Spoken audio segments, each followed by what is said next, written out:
Alors évidemment, bonjour à tous. Si par le plus grand des hasards, cette vidéo est la première vidéo que vous regardez sur YouTube, de 1, vous avez dû trouver cette intro très bizarre, et de 2, vous n'allez pas comprendre grand chose au sujet du jour. Donc je vous conseillerais de reprendre les vidéos de YouTube depuis le début et revenir quand vous avez tout fini, 2 fois. En gros, je vois de plus en plus de vidéos d'autres youtubeurs dont le sujet principal est YouTube. Et quand je vois une vidéo qui parle de YouTube, j'ai envie de donner mon avis, de mettre un commentaire géant pour exposer mon point de vue, et puis c'est tout con, mais je me rappelle après que j'ai la flemme de taper. Du coup, je préfère allumer cette caméra et vous parler aujourd'hui de 5 sujets à propos de YouTube. Je précise avant de commencer que je vais uniquement traiter de sujets qui m'ont touché ou qui me touchent encore personnellement. Et surtout pas faire de polémique pour faire de la polémique. En gros, ici, on s'en fout du Raptor dissident. En gros, l'idée c'est juste de donner mon avis sur le YouTube d'aujourd'hui qu'on connaît, même si globalement on n'est pas sur les problèmes les plus graves de la Terre. Je comparais là par rapport à la géopolitique du Moyen-Orient, je crois même qu'ici on est sur des problèmes vraiment mineurs. C'est parti, premier sujet, les titres putaclic. Donc ça déjà c'est le terme à la mode que tout le monde utilise pour tout et n'importe quoi, donc je voulais vous donner ma définition. Allez, on se lève, vous vous levez avec moi. Je vais pas être le seul à bouger quand même. Définition du putaclic. C'est bon là? Ouais. Adjectif, voilà, ça c'est sûr. C'est pas un nom propre. Quoique le jour où il y a un youtubeur qui s'appelle putaclic, c'est mon idole. Attendez, parce que là j'ai noté. Se dit putaclic, tout contenu ne respectant pas dans ses grandes lignes la promesse éditoriale suggérée par son accroche aguicheuse. J'ai mis une demi-heure pour trouver la bonne tournure de phrase. Donc bravo, je me félicite, j'ai le droit à un Kinder Pingui. En gros, ça veut dire quoi? Ça veut dire que c'est peut-être mon Kinder préféré. Hein. Parce qu'en fait j'ai des phases comme ça, des fois c'est Bueno. Et là en ce moment c'est Pingui.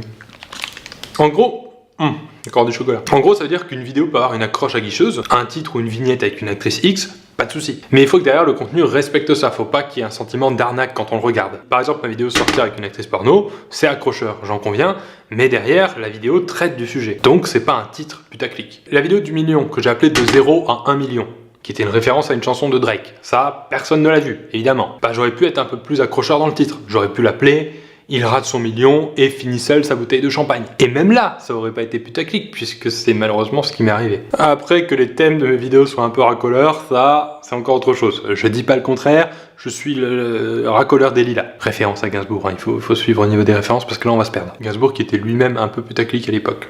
Thème suivant ? Le rythme de publication. Alors déjà, sachez que je déteste une chose, c'est les gens qui postent une vidéo tous les jours. Ils me font de la concurrence. J'aime pas ça. Non, en vrai, j'ai été un peu critiqué par mes premiers abonnés, ceux qui étaient là au début de ma chaîne, et quand ils ont vu que j'avais augmenté mon rythme de publication, ils ont cru que la qualité n'allait pas suivre. Et maintenant, je lis un peu moins cette critique parce que je pense avoir prouvé au fil du temps que j'ai pas laissé tomber la qualité, je pense, même si parfois il y a certaines blagues un peu moyennes. On repense notamment au Kinder Pingui. Mais alors, pourquoi j'ai augmenté mon rythme de publication ? Et là le tableau est déjà prêt, je me surprends. 3 raisons principales. Je n'avais pas besoin de plus de 8 heures pour faire une vidéo. Même avant, quand je faisais une vidéo par semaine, en un jour elle était prête. Donc je faisais quoi le reste du temps? Lire des livres? Non, bon bah autant faire des vidéos. Je voulais éviter la pression. Comme dans tout ce que je fais, sauf dans les bars, je veux éviter la pression. Pas mal cette phase. Moins on poste souvent, plus on se met la pression. Antoine Daniel en a parlé dans une vidéo très bien. Et l'avantage de faire une vidéo par jour, c'est que si un jour il y a un malaise, bah moi je peux passer assez vite à quelque chose d'autre. Et le troisième point, je vais pas y revenir, on en a déjà parlé suffisamment souvent et c'est très clair pour tout le monde, il y a un véritable avantage. Bon, tout ça pour dire que augmenter le rythme, ça veut pas dire forcément qu'on va baisser en qualité. En gros, là, c'est le sportif qui vous parle. Faire une vidéo tous les jours, c'est comme faire 1 heure de sport tous les jours. Au début, c'est dur, ça paraît presque impossible. Mais une fois qu'on a trouvé son rythme, on s'habitue. On va progresser sur tous les aspects et on va finir avec un corps de rêve. Donc, j'ai prouvé par A plus B que j'avais bientôt un corps de rêve. Sujet suivant, s'il vous plaît. Les commentaires constructifs. Et cet accent que je viens d'inventer. Alors ça, notre bon Squeezie en a parlé dans une vidéo et je le rejoins totalement sur ce qu'il dit. Il y a des commentaires qui n'ont rien à voir avec la vidéo et qui sont là juste pour avoir des pouces bleus. C'est dommage, même si j'avoue il y en a un qui m'a fait marrer récemment. C'était quoi déjà? C'était... Je viens de mettre les pâtes à bouillir. Prévenez-moi quand YouTube indiquera que ce commentaire a été écrit il y a 10 minutes. Là, pas de réponse. Et un mec 2 heures après qui lui dit « Bon, c'est peut-être trop tard, mais je te préviens quand même. » Ça m'a fait rire. Bon, raconter comme ça, c'est peut-être moins marrant, mais moi, ça m'a fait rire. Bref, je suis d'accord avec Squeezie, mais pour nuancer un peu le propos, je pense aussi que c'est à nous de vous motiver à dire des choses intéressantes. Parce qu'il y a plein de youtubeurs qui incitent à commenter dans leurs vidéos, mais pour tout et n'importe quoi. N'hésitez pas à me dire dans les commentaires de cette vidéo si vous pensez que le verre va bien à ma plante. Non, à la limite, prends-toi un coup de coude et on n'en parle plus. C'est à nous de vous motiver à dire des choses intéressantes et on doit aussi réagir quand vous dites des choses pertinentes et sympas. Parce que des fois on a tendance à trop se braquer sur les critiques. Bon, moi du coup pour pallier un peu à ça, la dernière fois j'ai répondu à un commentaire dans une vidéo qui disait que j'avais du talent, que la vidéo était originale. J'ai répondu parce que de 1 ça me touche et puis de 2 ça se fait pas de pas répondre à sa mère. On passe au sujet suivant. Placement de produit, placement de produit. J'ai analysé plusieurs trucs intéressants avec le placement de produit. Déjà parce que je pense qu'on est habitué à la télé qui censure toutes les marques dès qu'elle peut. Et ben sur internet ça nous choque de voir une marque. Et on a l'impression que c'est un placement de produit. Alors qu'internet c'est plus le reflet de la vie et dans la vie on a constamment 10 à 20 marques sous les yeux. Faites le test, mettez pause, prenez un stylo, un papier et notez, allez-y. Prenez le temps. Epson, Leroy Merlin, Vittel, Havana. Ensuite, il y a eu la mode carrément du terme placement de produit. Je suis désolé, mais moi, quand j'avais 15 ans, je comprenais pas ce terme. Remarque, je comprenais même pas le terme petite copine. Mais aujourd'hui, le placement de produit a tellement été un sujet que tout le monde sait ce que ça veut dire. Et tout le monde l'utilise tout le temps. Même les youtubeurs eux-mêmes. J'ai vu des youtubeurs avec 12 abonnés et je me moque pas d'eux. J'ai été dans leur cas aussi.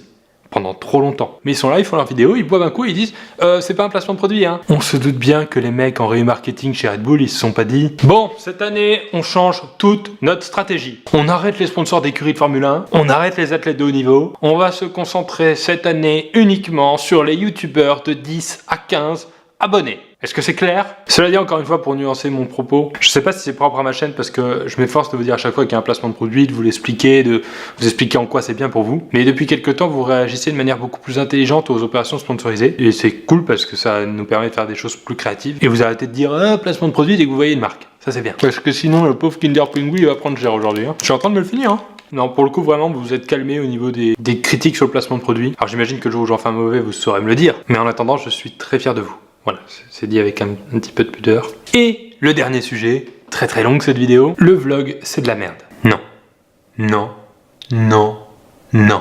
Le rap c'est pas de la merde. Vous n'aimez pas le rap, vous n'êtes pas sensible au rap, vous pensez que le rap c'est trop simple, vous écoutez des rappeurs qui pensent avoir rappé mais qui n'ont aucune technique, mais du bon rap c'est génial. Et bah pour le vlog c'est exactement la même chose. Vous dites que c'est de la merde. Vous pensez que c'est trop simple, que c'est du contenu bonus. Vous avez découvert ça avec des gens qui n'ont pas su rendre ça intéressant dans leur histoire, leur montage, leur dynamisme. Mais en vrai, le vlog, pour en avoir fait et pour adorer en faire, c'est les vidéos qui me demandent le plus de travail et de rigueur. Et quand je regarde des anciennes vidéos à moi parce que je tombe dessus, ou plus simplement parce que je me kiffe, bah souvent ce sont les vlogs dont je suis le plus fier parmi tout ce que j'ai fait. Donc je trouve ça dommage que certains d'entre vous, quand il s'agit d'un vlog, disent directement c'est de la merde, tu vas pas tomber non plus dans le vlog toi aussi. Parce qu'au même titre que le let's play ou que le podcast, bah le vlog c'est un format qui est né sur internet et qui nous appartient à nous. Et quoi, vous voudriez le laisser mourir? Ou pire encore, qu'il soit récupéré à la télé?